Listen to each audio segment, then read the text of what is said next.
छत्तीसगढ़ के opinion poll में हुआ बड़ा बदलाव, एक बार फिर राजनीति में होगा बड़ा बवाल। जिसका किसी को भी अंदाजा नहीं था वह आंकड़े निकल कर आए सामने। आंकड़ों को देख तमाम नेताओं के उड़े होश। आखिर किसकी होगी जीत और कौन बनेगा छत्तीसगढ़ का मुख्यमंत्री? ऐसा कौन से बदलाव हुए हैं जिसकी इतनी ज्यादा चर्चा की जा रही है? आज के इस ओपिनियन पोल में हम आपको पूरी जानकारी को बताने वाले हैं। आखिरकार छत्तीसगढ़ में जनता किसकी सरकार बनाना चाहती है और कौन इस लिस्ट में सबसे आगे है। जैसा कि आपको पता होगा कि 7 और 17 नवंबर को छत्तीसगढ़ में विधानसभा चुनाव होने वाले हैं, जिसके नतीजे 3 दिसंबर को आएंगे और उस दिन ही यह तय होगा कि छत्तीसगढ़ में सियासत किसके हाथ में जाएगी। लेकिन इस चुनाव से पहले छत्तीसगढ़ का एक ओपिनियन पोल सामने निकल कर आया है। तो चलिए देखते हैं कि इस ओपिनियन पोल के अनुसार छत्तीसगढ़ में किसकी सरकार बन सकती है। इस ओपिनियन पोल के अनुसार छत्तीसगढ़ में भाजपा की सरकार बन रही है या कांग्रेस की, या फिर दोनों के बीच टक्कर का मुकाबला होगा। आपको बता दें कि छत्तीसगढ़ में 2 चरण में चुनाव की वोटिंग होगी, लेकिन छत्तीसगढ़ में किसकी जीत होगी इसके कुछ महत्वपूर्ण और चौंकाने वाले आंकड़े बन रहे हैं। इसलिए आज हम इन सभी आंकड़ों को आपको जिले वाइज दिखाने वाले हैं। अगर सबसे पहले चरण की बात की जाए तो उसमें 11 जिले हैं, जिसमें 20 विधानसभा सीटों पर चुनाव होने जा रहा है। तो पहले चरण में किसका पलड़ा भारी पड़ रहा है, चलिए एक एक करके इन सभी जिलों के आंकड़ों को देखते हैं। तो सबसे पहले बात की जाए जाजपुर जिले की, वहां पर 3 विधानसभा सीट है, जिसमें से 2 कांग्रेस और 1 भाजपा के खेमे में जाती हुई दिख रही है। वहीं कोरबा की बात की जाए तो वहां पर 4 विधानसभा सीट है, जिसमें से 2 कांग्रेस और 2 भाजपा की तरफ जाती हुई दिख रही है।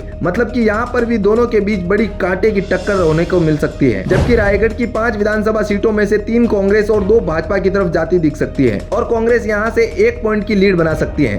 सरगुजा की 3 विधानसभा सीटों में से 2 कांग्रेस और 1 भाजपा के खेमे में जा सकती है। मतलब कि यहाँ पर कांग्रेस का पलड़ा भारी हो सकता है। अगर इस ओपिनियन पोल के अनुसार बलरामपुर की बात की जाए तो वहाँ पर भी 3 विधानसभा सीटें हैं, जिसमें से 2 कांग्रेस और 1 भाजपा के खेमे में जाती हुई दिख रही है। यहाँ भी भाजपा को एक तगड़ा झटका दिखने को मिल सकता है, क्योंकि ऐसे ही एक सीटों का अंतराल आगे तक चलता रहा तो भाजपा के लिए यह एक बड़ी मुसीबत बन सकता है। हालांकि इसे लेकर पहले ही बात नहीं की जा सकती, क्योंकि आगे जाकर यह आंकड़ा किस में बदल जाए कुछ पता नहीं चलता। तो चलिए आगे की बात करते हैं। बात करें सूरजपुर की तो वहां की 2 विधानसभा सीटें हैं, जिसमें से 1 कांग्रेस और 1 भाजपा के खेमे में जा सकती हैं। एक बार फिर यहां पर दोनों के बीच में कांटे की टक्कर देखने को मिल सकती है। हालांकि 2018 में यहां पर दोनों सीटों पर कांग्रेस ने जीत हासिल की थी, लेकिन इस बार ओपिनियन पोल के अनुसार भारतीय जनता पार्टी ने एक ऐसे उम्मीदवार को यहां पर चुनाव के मैदान में उतारा है जो शायद इस एक सीट पर अपनी जीत दर्ज कर सकता है। जबकि कोरिया के 3 विधानसभा सीटों की बात की जाए तो वहां पर 2 पर कांग्रेस और 1 पर भारतीय जनता पार्टी का कमल खिलता हुआ दिख रहा है। मतलब कि सीधे तौर पर 1 सीट का यहाँ पर भाजपा को नुकसान हो सकता है। वहीं बात करें जांजगीर चंपा की तो 6 विधानसभा सीट हैं, जिसमें से 3 कांग्रेस और 2 भाजपा के खाते में जा सकती हैं, वहीं 1 अन्य के खाते में भी जा सकती हैं।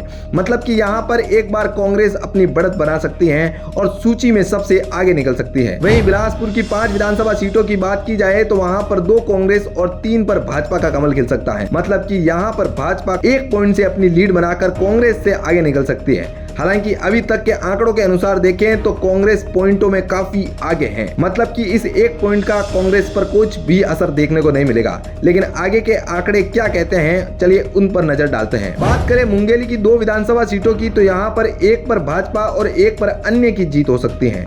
मतलब कि कांग्रेस को बिना खाता खोले ही सुपड़ा साफ हो सकता है। वहीं बात करें पेंडा मारवाही की 2 सीटों की तो वहाँ पर 1 पर कांग्रेस और 1 पर अन्य पक्ष की जीत दावेदार होने की बात की जा रही है। वहीं भाजपा का बिना खाता खुले ही संतोष करना पड़ सकता है। मतलब कि यहाँ पर भी कांग्रेस अपनी लीड बनाती हुई दिख रही है। वहीं बात की जाए दुर्गापुर के 6 विधानसभा सीटों की तो वहाँ पर 4 कांग्रेस और 2 पर भाजपा का कमल खिल सकता है। मतलब कि यहाँ पर भी कांग्रेस का पलड़ा भारी हो सकता है। हालांकि यहाँ पर आम आदमी पार्टी ने 2 उम्मीदवार उतारे हैं, लेकिन इसके ओपिनियन पोल के मुताबिक कांग्रेस यहाँ पर सबसे अच्छी लीड कर सकती है।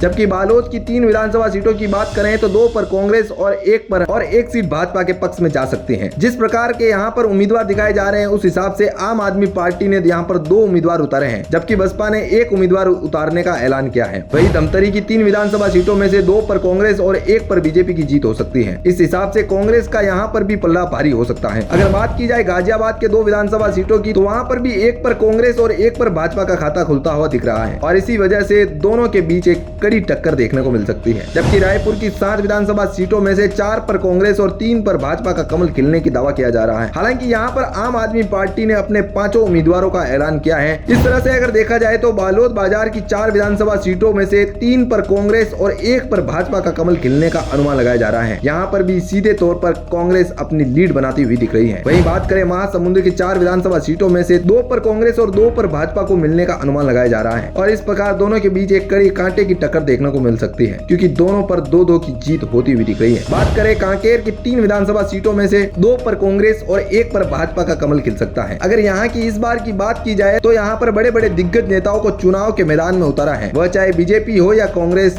यहाँ पर काफी कड़ी टक्कर देखने को मिल सकती है, लेकिन आंकड़ा कुछ इस प्रकार का ही है। वहीं बात करें राजनांदगांव के 6 विधानसभा सीटों की तो वहां पर बीजेपी का पलड़ा काफी भारी नजर आ रहा है, क्योंकि वहां पर बीजेपी अपनी 4 सीटों पर दावेदारी कर सकती है और कांग्रेस केवल 2 सीटों पर ही सीमित रह सकती है। मतलब कि यहाँ पर कांग्रेस को सीधा सीधा झटका देखने को मिल सकता है और बीजेपी 2 पॉइंट की लीड बना सकती है। हालांकि आम आदमी पार्टी की तरफ से यहाँ पर एक भी उम्मीदवार नहीं उतारा गया है, बल्कि बसपा ने यहाँ पर 4 उम्मीदवारों का ऐलान किया है और जेजेपी पार्टी ने भी यहाँ पर 6 की 6 सीटों पर अपना उम्मीदवार ऐलान किया है। मगर इस ओपिनियन पोल के मुताबिक भाजपा को यहाँ पर अच्छी बढ़त मिल सकती है, क्योंकि इस जिले से ही पूर्व मुख्यमंत्री को भी चुनाव से मैदान में उतारने की बात कही जा रही है। इसलिए कहीं ना कहीं भाजपा को इससे एक अच्छी कामयाबी भी मिल सकती है। लेकिन इन आंकड़ों से काम नहीं चलने वाला है, क्योंकि एंडिंग रिजल्ट ही सबसे महत्वपूर्ण होगा। अगर बात की जाए कबीरधाम की 2 विधानसभा सीटों की तो यहाँ पर दोनों पर कांग्रेस का पलड़ा भारी है और भाजपा को बिना किसी सीट के ही संयम रखना पड़ सकता है। हालांकि यहाँ पर सभी पार्टियों ने 2-2 उम्मीदवारों का ऐलान किया है, इस वजह से यहाँ पर एक तगड़ी टक्कर भी देखने को मिल सकती है। लेकिन इस जिले के ओपिनियन पोल कांग्रेस के पक्ष में है। वहीं बात करें बेमतरा की 3 विधानसभा सीटों की तो यहाँ पर 2 पर कांग्रेस और 1 पर भाजपा को जीत की संभावना हो सकती है। वहीं बात की जाए कोंडागांव के 2 विधानसभा सीटों की तो 1 पर कांग्रेस और 1 पर भाजपा का कमल खिल सकता है। मतलब कि इस जिले में भी दोनों पार्टियों के बीच एक कांटे की टक्कर देखने को मिल सकती है। वहीं बात करें सुकमा के 1 विधानसभा सीट की तो उसमें कांग्रेस अपनी जीत की संभावना दिखा सकती है। भाजपा को बिना किसी सीट के ही बैठना पड़ सकता है।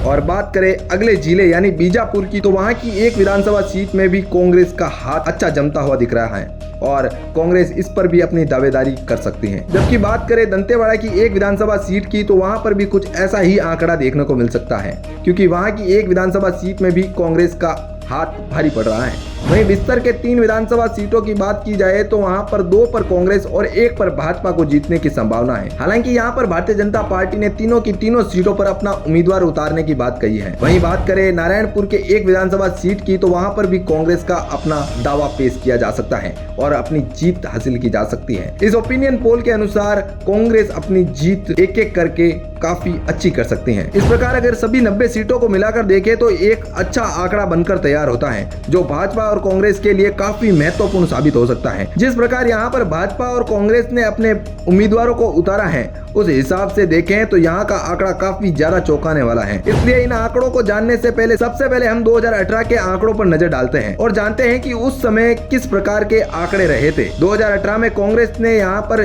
कितनी सीटें जीत की थी और भाजपा ने कितनी की थी। अगर बात करें 2018 की तो यहाँ पर कांग्रेस ने 68 सीटों पर वहीं 50 सीटों पर जीत हासिल की थी और वहीं 2008 में भी कुछ ऐसा ही आंकड़ा देखने को मिला था। लेकिन इस बार 2023 के ओपिनियन पोल की माने तो इस बार कांग्रेस का अच्छा रिजल्ट देखने को मिल सकता है। मतलब कि इस बार कांग्रेस के खाते में 45 से 60 सीटें जाती हुई दिख रही हैं। वहीं भाजपा के खेमे में 35 से 50 सीटें जाने का अनुमान लगाया जा रहा है और वहीं अन्य की बात करें तो 3 से 6 सीटें अन्य के खाते में जा सकती हैं। अगर छत्तीसगढ़ के कुल विधानसभा सीटों की बात की जाए तो वो है 90 और इनमें से 46 सीटें जिसके पक्ष में जाती हैं तो वो बहुमत को दर्शाता है। और अगर इस हिसाब से देखा जाए तो कांग्रेस काफी अच्छा प्रदर्शन दिखा रही है। मतलब कि कांग्रेस इस बहुमत के हिसाब से काफी अच्छा प्रदर्शन कर रही है। लेकिन देखा जाए तो यह एक अनुमानित आंकड़ा है जो यह तय नहीं कर सकता कि किसकी सरकार बन सकती है। लेकिन अगर देखा जाए तो छत्तीसगढ़ में चुनाव के रिजल्ट के बाद कुछ ऐसा ही आंकड़ा देखने को मिल सकता है। छत्तीसगढ़ में इस बार सरकार किसकी बनेगी वो अब रिजल्ट आने पर ही पता चलेगा। वैसे अगर आप छत्तीसगढ़ के हैं तो आपकी राय में छत्तीसगढ़ में कौन मुख्यमंत्री होना चाहिए, क्या कांग्रेस की पक्ष से या फिर भाजपा के? अपनी राय हमें कमेंट में जरूर बताएं और ऐसे ही ओपिनियन पोल को देखने के लिए हमारे चैनल को सब्सक्राइब जरूर करें। Bureau report, R media network.